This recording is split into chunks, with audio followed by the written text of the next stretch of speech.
Enfin voilà, on a des gens à la Commission européenne qui sont un petit peu des fois dans leur bulle. Alors il y a moyen de discuter et c'est ce qu'on essaye de faire nous, la FNPL, parce qu'on a rencontré dernièrement des gens de la DG Santé à la Commission européenne. Bienvenue sur le podcast de ceux qui font le lait, un programme proposé par la Fédération nationale des producteurs de lait. Bonjour à tous, nous sommes avec Ludovic Blin dans la Manche, en Normandie.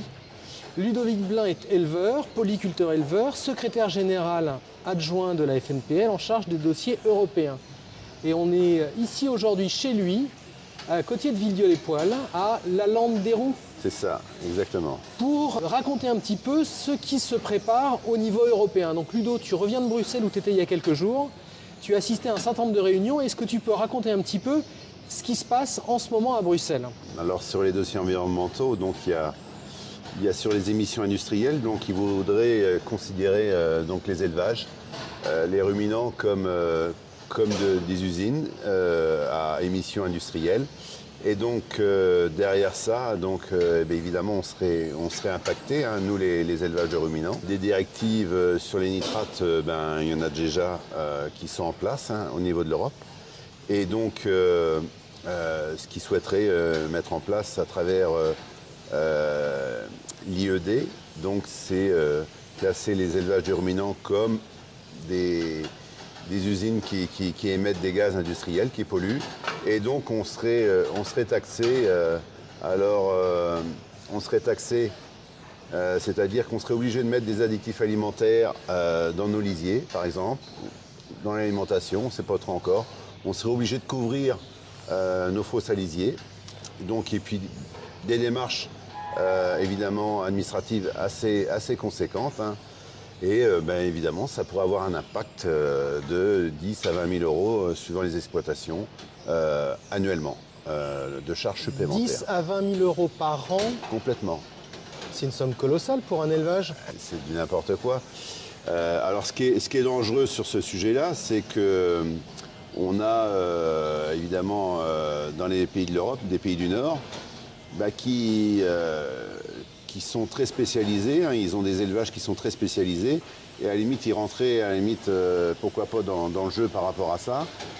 Et évidemment pour éliminer beaucoup d'élevages en Europe, évidemment, parce que des fermes plutôt modestes, et évidemment des exploitations qui vont plutôt arrêter l'élevage, plutôt que de s'engager dans des frais, parce qu'à la limite, c'est les exploitations qui seraient un peu plus importantes, et on en a dans le nord de l'Europe, qui à la limite, l'IED, pour eux, la directive sur les émissions industrielles, pour eux est peut-être une occasion de faire un peu de tri, hein. Enfin, c'est comme ça qu'il faut le voir, et évidemment laisser la place à chez eux des élevages un peu plus importants. J'encourage les producteurs de lait à faire passer le message à leurs parlementaires européens pour dire que, surtout, faut arrêter.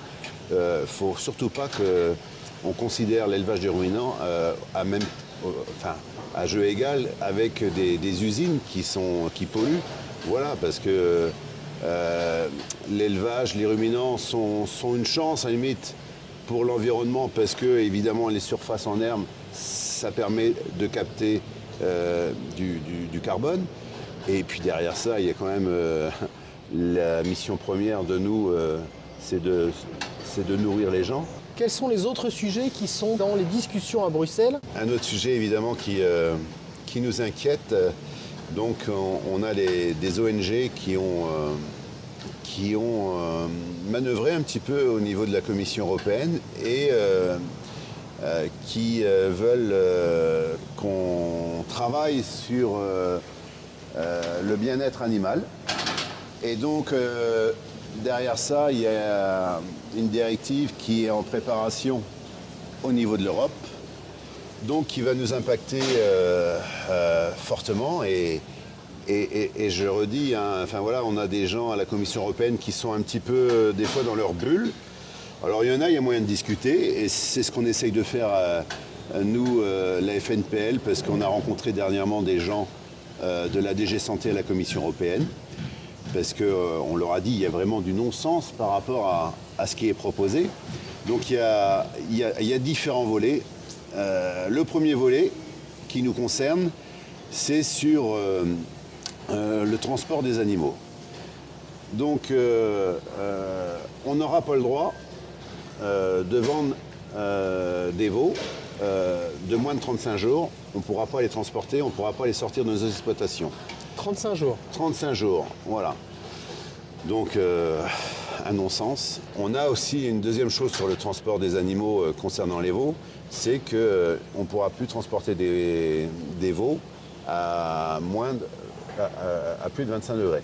Donc ça va être compliqué l'été, enfin voilà, parce qu'on a quand même des périodes où il fait 25-30 degrés, voire plus, et on a quand même des veaux qui partent, qui vont même en Espagne, voilà. Enfin voilà, mais peu importe, on ne pourra plus transporter des veaux quand il fera plus de 25 degrés. Donc deuxième chose, sur le transport, les animaux qui sont dans le dernier tiers de gestation, eh bien c'est pareil, il y aura interdiction de transporter des animaux dans le dernier tiers de gestation. Alors il faut savoir que sur l'exploitation, on aura le droit, mais par contre, il se fait pas mal de négoces parce qu'il y a des gens qui achètent des animaux pour faire du lait dans le mois qui précède, souvent, enfin, le vélage, et donc tout le négoce sur les amouillantes, comme on appelle ça, enfin, ne pourra pas se faire.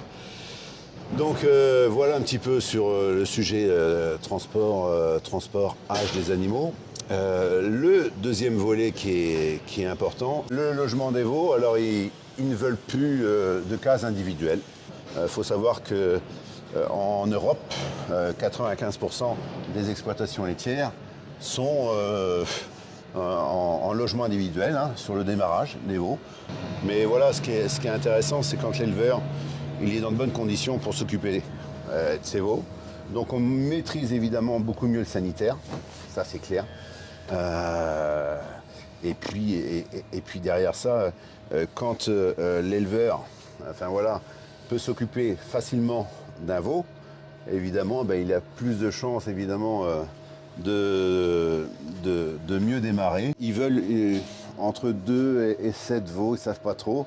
Mais voilà, mais quand vous avez un veau qui arrive, qui vient de naître, et que vous avez des veaux à côté, donc qui sont un petit peu plus démarrés, et que vous voulez, ça va être compliqué pour certains veaux, c'est clair.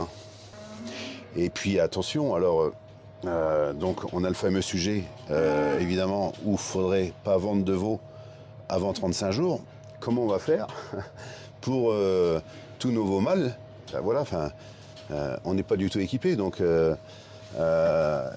et en plus le marché va pas forcément permettre de trouver les acheteurs de veaux de boucherie, d'amener des veaux à 35 jours qui sont bientôt en phase de sevrage. On va perturber quand même la filière veau de boucherie. Et au-delà de ça, évidemment, pour nous les éleveurs, ça va nécessiter des investissements conséquents, voilà, parce qu'on a des veaux qu'il va falloir qu'ils restent 35 jours chez nous, et on ne sait pas en plus quel tarif, on pourra les vendre. Donc ça va nécessiter évidemment des investissements importants. Derrière ça, la contrainte journalière de s'occuper des veaux, ça va être un truc de fou, parce que, je peux vous dire, les veaux, tout éleveur le sait bien, mais quand on commence à s'occuper d'un veau, quand on est tout seul avec lui, c'est beaucoup plus facile. On a évidemment des partis politiques où on peut s'appuyer, mais par contre, c'est pareil. Il faut absolument, quand on a des parlementaires européens dans notre secteur, et là, moi, j'invite les éleveurs à discuter avec les parlementaires européens, parce que, évidemment, pour eux, ils n'ont pas connaissance, évidemment, de ce qui se passe avec cette directive sur le bien-être animal. Et on arrivera à les convaincre facilement. Mais il faut qu'on échange avec nos députés européens. Donc là-dessus, on a vu 2-3 partis politiques, comme Renews, comme le PPE au niveau de l'Europe. Donc là-dessus, voilà, ils sont en phase avec nous, mais ça n'empêche qu'il faut qu'on échange avec nos députés. La France était la deuxième puissance agroalimentaire du monde. En 2020, on est 6e, voilà. L'agriculture est une chance pour la France. L'agriculture est une chance aussi pour l'environnement. On y arrivera à notre objectif de neutralité carbone. Mais en ça, l'agriculture peut y contribuer. Par contre, voilà, laissons les professionnels faire. Et mettons un peu d'objectivité, de bon sens. Et évidemment, on arrivera à avancer ensemble. À très bientôt sur le podcast de Ceux qui font le lait.